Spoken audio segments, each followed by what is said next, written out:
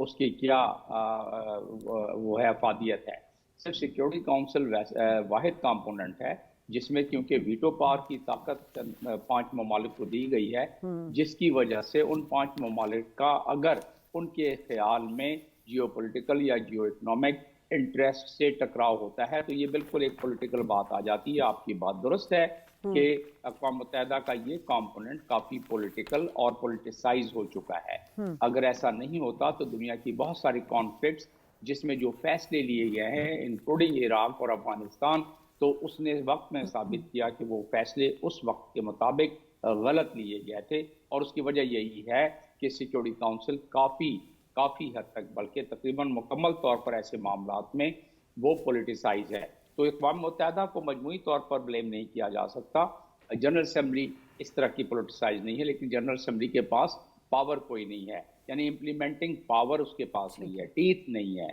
تو اس لحاظ سے وہاں ایک اچھی ڈیبیٹنگ فورم ہے، ایک اچھی پبلک ڈپلومیسی ہو جاتی ہے، ایک اچھا اپنا نظریہ اور اپنا خاکہ پیش کیا جاتا ہے، اپنے ممالک پیش کرتے ہیں اپنے فارن پالیسی کے مطابق، جیسا کہ ہم بھی کر رہے ہیں سائڈ ابھی مختلف فورم پر وہاں، اور کل پرائم منسٹر جب تقریر کریں گے تو کریں گے. تو لہٰذا یہ جاننا بڑا ضروری ہے کہ تیسرا کمپوننٹ اقوام متحدہ کا اس کا سیکریٹریٹ ہے، جس میں کوئی تقریباً 64,000 ملازمین کام کر رہے ہیں. ان کا سیاست سے کوئی لینا دینا نہیں ہے، نہ ہی ان کے پاس کوئی فیصلہ سازی کا کوئی اختیار ہے. فیصلہ سازی اس معاملے میں صرف اور صرف سیکیورٹی کاؤنسل کرتی ہے. جنرل اسمبلی فیصلے جو کرتی ہے اس میں صرف بجٹ پاس کرنے کا ہوتا ہے اور چند اور معاملات جو ریزولوشن، جس طرح آپ ابھی بات کر رہی تھی ایس ڈی جی کی، اس سے پہلے ایم ڈی جی تھی ملینیم ڈیولپمنٹ گول، اور اس کے بعد سسٹینیبل ڈیولپمنٹ گول، اس قسم کی ریزولوشن پاس کرتی ہیں. اور اس قسم کے اور سیکرٹری جنرل کی سلیکشن کے لیے یا سیکیورٹی کاؤنسل کے پریزیڈنٹ کو سلیکٹ کرنے کے لیے اس قسم کی، یا ممبرز کو سلیکٹ کرنے کے لیے اس قسم کے فیصلہ سازی ہوتی ہے. امپلیمنٹیشن والا کوئی فیصلہ سازی نہیں ہوتی. جس میں کہ آپ کے سوال کا آخری لائن میں جواب میں یوں دوں گا کہ یس، یہ درست ہے کہ سیکیورٹی اقوام متحدہ کیا وہ کمپوننٹ جو کہ انفورس کرا سکتا ہے وہ پولیٹیسائز ہے، اور جسے ہم کہتے ہیں سیکیورٹی سلامتی کونسل، سیکیورٹی کونسل، تو وہ واقعی میں پولیٹیسائز ہے. یہ درست ہے آپ کی بات. ٹھیک ہے فیض صاحب، یقیناً کافی ڈیٹیل میں جمیل صاحب نے ہمیں بتایا، لیکن 5 اگست 2019 کا جو ایک اقدام تھا بھارت کا، یقیناً بین الاقوامی قانون کی بھی کھلم کھلا خلاف ورزی تھی. اقوام متحدہ کی سلامتی کونسل اور OIC کی جو متعلقہ قراردادیں ہیں، ان کے ساتھ ساتھ یہ جو 4 جنیوا کنونشن تھی اس کی بھی خلاف ورزی تھی. آپ کیا سمجھتے ہیں کہ اس وقت ہمیں پاکستان تو یقیناً مسئلہ کشمیر پر جس طرح بات کرتا ہے، نشاندہی کرتا ہے، بار بار مطالبہ کرتا ہے کہ قراردادوں کے مطابق جو ہے اس کا مسئلے کا حل نکالا جائے، اس وقت آپ کیسے دیکھ رہے ہیں کہ مسلم ممالک جو ہیں اسپیشلی OIC، ان کا کیا کردار ہے؟ جی شکریہ. OIC ہمارا مسئلہ کشمیر کے حل کے لیے مثبت کردار ادا کر رہا ہے.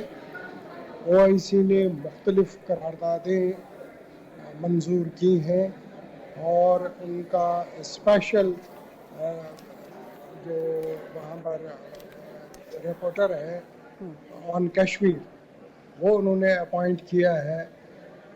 انہوں نے تفصیلی رپورٹس شائع کیے ہیں. مقبوضہ کشمیر کے عوام OIC کے تھینکفل ہیں، اور OIC نے اس دفعہ پھر سیکرٹری کل اجلاس ہوا OIC contact group on Kashmir, جس میں OIC کے سیکرٹری جنرل جو ہیں حسین ابراہیم طاہا، وہ وہاں پر موجود تھے. انہوں نے مسئلہ کشمیر کے حل پہ زور دیا ہے اور بہت کنسرن شو کیا ہے. جو وہاں پر بھارتی افواج وہاں پر جو ظلم و ستم مقبوضہ کشمیر میں کر رہے ہیں، اس پہ بہت تشویش کا اظہار کیا گیا. پرنس جو ہمارے فارن منسٹر سعودی عربیہ کے ہیں، پرنس فیصل بن فرحان بن عبداللہ، انہوں نے بھی زور دیا ہے کہ اس خطے میں تب امن قائم ہو سکتا ہے جب مسئلہ کشمیر اقوام متحدہ کی قراردادوں کے عین مطابق حل ہو. تو ہم کشمیری اپنی جدوجہد قائم رکھے ہوئے ہیں، اس لیے کہ اس مسئلے کا حل صرف اور صرف اقوام متحدہ کی قراردادوں میں مضبوط ہے، اور ہم جدوجہد کر رہے ہیں for complete implementation of the UN resolutions so that peace can also be seen in this region. ٹھیک ہے، لیکن فیض صاحب ایک سوال یہاں یہ آتا ہے کہ یقیناً بات وہی آ جاتی ہے کہ یونائٹڈ نیشن اپنی قراردادوں کے مطابق اس مسئلے کو حل کرے. جنگ جو ہے وہ کسی مسئلے کا حل نہیں، ہم 3 جنگیں بھارت کے ساتھ کر چکے ہیں، یہ سیاسی مذاکرات ہی اس مسئلے کا حل ہے، لیکن بھارت اس پر آنا نہیں چاہتا ہے. بات جو جمیل صاحب نے کی کہ آپ پھر کلاس پر جائیں، کلاس 6, 7 اس پہ امپلیمنٹیشن کرائیں. اب یہاں پر بھی سوال اٹھ جاتا ہے کہ اب ایکسس کس کے پاس ہے، امپلیمنٹیشن کا ایکسس کس کے پاس ہے. یہ تمام مسئلے ہیں جن کو لے کر کل اگر پرائم منسٹر صاحب ہمارے کشمیر کے ایشو پر بات کرتے ہیں اور ان تمام چیزوں کی نشاندہی کرتے ہیں تو وہ کتنا فروٹفل ہوگا؟ دیکھیے جی بالکل فروٹفل. پرائم منسٹر صاحب کا جو سٹیٹمنٹ ہے بیفور دی جنرل اسمبلی یہ بہت فروٹفل رہا ہے، اور اس سے پہلے بھی جتنے بھی پرائم منسٹر پاکستان کے رہے ہیں انہوں نے بہت زوردار انداز میں مسئلہ کشمیر وہاں پر اٹھایا ہے. اور یہ دنیا کا سب سے بڑا فورم ہے جس میں 193 ممبرز ہیں، جتنے بھی countries of the world 193 are members of the United Nation. تو یہ مسئلہ کشمیر کو دنیا کے سامنے رکھنے کا ایک بہترین موقع ہے، اور مجھے امید ہے اچھی طرح پرزور انداز میں اس مسئلے کو اٹھایا جائے گا، اور for the implementation of the UN resolution as well as to make an end to the Indian atrocities in Indian occupied Jammu and Kashmir. ٹھیک ہے نیلم صاحبہ، چونکہ آپ سے ہم کلائمیٹ کے حوالے سے بات کریں، آپ کی ایکسپرٹیز اس پر ہے. اب پاکستان کے حوالے سے جو بات کی جاتی ہے، میں نے پہلے بھی بات پوچھا تھا آپ سے کہ گلوبل وارمنگ تو رہی ہے، اس پہ کافی بہت پہلے آوازیں بھی اٹھنا شروع ہو گئی تھی، مگر اس طرح پرائرٹی بیسس پہ اس کو نوٹس نہیں لیا جا رہا تھا. پاکستان میں کلائمیٹ چینج کا جو امپیکٹ پڑ رہا ہے اس وقت، ہمیں فلڈ کا بھی سامنا ہے، پریکٹیکلی ہم اگر بات کریں تو اس میں پاکستان کے اپنے اندر کلائمیٹ کا کتنا عمل دخل ہے؟ دیکھیں اس کے اندر بھی کافی ڈیبیٹس چل رہی ہیں کہ ہمارے ہاں جس طرح کا ڈیولپمنٹ ماڈل ہم استعمال کرتے ہیں وہ ان اے سینس ہے جو کہ اس کو کنٹریبیوٹ کرتا ہے کلائمیٹ چینج کی جو اوور آل جس طرح سے ٹمپریچر بڑھنے کا یا گلوبل وارمنگ کا. تو وہاں پہ ہماری پالیسیز کے اندر بہت ساری چیزیں ہمیں یہ دیکھنے کی ضرورت ہے کہ ہم اپنا ڈیولپمنٹ ماڈل کس طرح استعمال کر رہے ہیں، اور اس کے اندر ہم یہ ٹھیک ہے کہ ہم 1% آف دی جتنے ہمارا جو ایمیشن ہے امنگ دی 10 کنٹریز ہے، لیکن بٹ اس کے ساتھ ساتھ جو آپ سوال کر رہے ہیں کہ ہمارے ہاں بھی بہت سارے ایسے ایشوز ہیں جس سے ہمیں فوکس کرنے کی ضرورت ہے کہ ہم اپنے سارے اوور آل جو ہمارا کنزمپشن ہے، اوور آل جو اکنامک ایکٹیویٹی چل رہی ہے اس کو ہم کس طرح سے ٹریک کرتے ہیں. تو ہم نے جب دیکھا کہ ہم جب بہت سارے 2015 کے بعد یہ باتیں چل رہی ہیں کہ ہم نے کاربن جو کول ہے اس کو کول پلانٹس کو ڈیکمیشن کرنا ہے، ہم نے رینیویبلس کی طرف جانا ہے، گرین انیشیٹیوز لے کے آنے ہیں. تو یہ ہم پچھلے 2015 جب سے ہم SDGs کی بات چل رہی ہے اس وقت سے یہ بات چل رہی ہے کہ ہم نے یہ سارا کرنا ہے، لیکن پریکٹیکلی اب I think we need to move ahead. اور ابھی جیسے آئی ول سے کہ ہمیں وار فوٹنگ پہ کام کرنے کی ضرورت ہے کہ ہم کیسے، بیکاز اگر ہم نے SDGs کے اندر یا اوور آل جو ہماری پیرس ایگریمنٹ کے اندر جو ہمارا جو کمٹمنٹ ہے کہ بائی 2030 ہم نے گلوبل ٹمپریچر کو کم کرنا ہے، لائک ہم نے اس کو ریڈیوس کرنا ہے ٹو این ایکسٹینٹ کہ ایٹ لیسٹ بائی 45% ہم اس کو ریڈیوس کریں گے، اور بائی 2050 ہم نے یہ بھی کمٹ کیا ہے کہ ہم 0% پہ لے کے آئیں گے. تو جس طرح کی سچویشن ابھی دیکھی ہے پوری دنیا میں اور پاکستان میں بالخصوص، ہم نے کووڈ کا امپیکٹ دیکھا، ہم نے فلڈز دیکھے، اس کے اندر I think this is the time, اور میں اگین ریفر کروں گی اس پولیٹیکل ڈیکلیریشن کی جہاں پہ یہ زور دیا گیا ہے کہ آپ اپنی جو کمٹمنٹس ہیں یا ایمبیشنز ہیں ان کو ریوزٹ کریں کہ کتنا کوئی کنٹری کمیشنز کو یا ان ایمبیشنز کو پورا کر سکتا ہے، اور اس کو پھر ریئلسٹکلی دیکھیں، وار فوٹنگ پہ دیکھیں کہ آپ انٹرنلی کس قسم کی پالیسیز لے سکتے ہیں تاکہ آپ کلائمیٹ چینج کی جو ولنریبلٹی ہے. دیکھیں ہم